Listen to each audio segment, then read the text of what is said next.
And now when we came on this earth, and when we were raised by our mothers and our fathers, we fell in love with toys. We fell in love with our parents.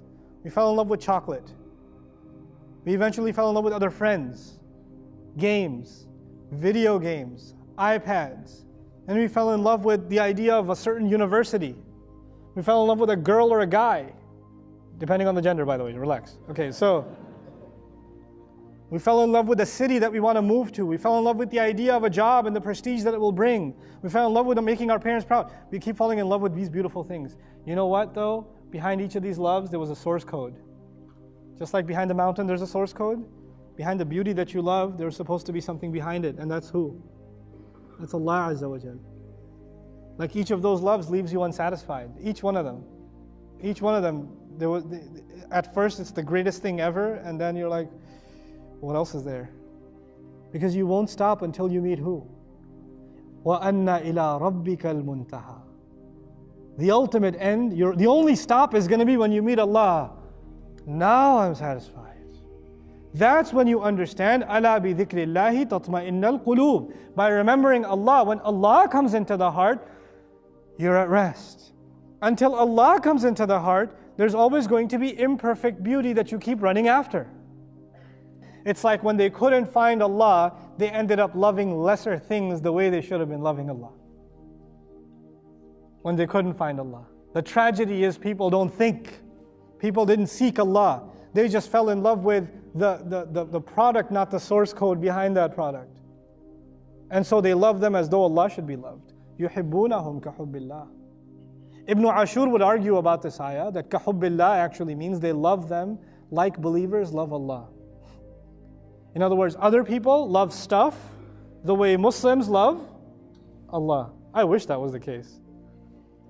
I wish that was true. Because the next part of the ayah tells you, وَالَّذِينَ آمَنُوا أَشَدُّ حُبًّا لِلَّهِ. And those who truly have believed, they are more intense in their love for Allah. In other words, they're more intense in their love for Allah than anybody is in their love of anything else. Some kid who's obsessed with video games, their love for their games, their love for desire or temptation doesn't even compare with a true believer's love for Allah. The burning intensity a believer has for Allah, unmatched. You know how you tell when a love is more powerful than any other love? What it makes you do. If a guy is really crazy about a girl, he'll jump a fence. He'll climb up to a window. He'll get arrested. Happens, doesn't it? If somebody's really in love with something, they'll do whatever it takes to get it. Some kids are really in love or obsessed with the idea of getting into a college, they'll run away from home just to go there. Parents said, no, I'm going to go anyway. Love will make someone do crazy, crazy, crazy things. What is it that a believer is willing to do for Allah's love? For Allah's love, a believer is willing to sacrifice every other love. Everything that gets in the way. He loves those other things too. He loves his friends, and his friends are inviting him to a party. His love of Allah is so strong, he walks right away. Man, if you don't come now, I'm never calling you again. That's okay. That's all right. Best friend since childhood. His heart hurts, but that hurt is removed when he finds that I've lost a friend, but I've gained a much higher friend. You know? That's ashaddu hubban lillah. Oh, he's taking care of me. And you know, every time, I'll tell you, there are people and things in our life that we feel we have to run towards them at the expense of obeying Allah, at the expense of making Allah happy, and we run after those things because we think that those things and those people are going to bring us happiness. Without them, how will we be happy? Allah Azza wa Jalla is describing a very powerful mutual relationship. When you truly, truly fall in love with Allah, then Allah reciprocates that love. He loves you anyway. He's providing for you the sky and the earth and the rain and the water and the animals and the ships and the sea and all of that anyway. But when you go out of your way to show love to Allah, then that intimate, that love that Allah directs especially on you is something special over and above everything else that all of humanity enjoys. You get something special from Allah. But it doesn't come cheap. وَالَّذِينَ آمَنُوا أَشَدُّ حُبًّا لِلَّهِ. A price has to be paid. Love comes at a price.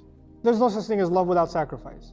When you love your mom, you sacrifice sleep for her, you take care of the groceries for her, you take care of the doctor's expenses and this and that. You never let her see the pain. because you want to take care of your mom. That loves make you sacrifice time with your own children, time with your own spouse. It make you do other things because there's a love of your mom.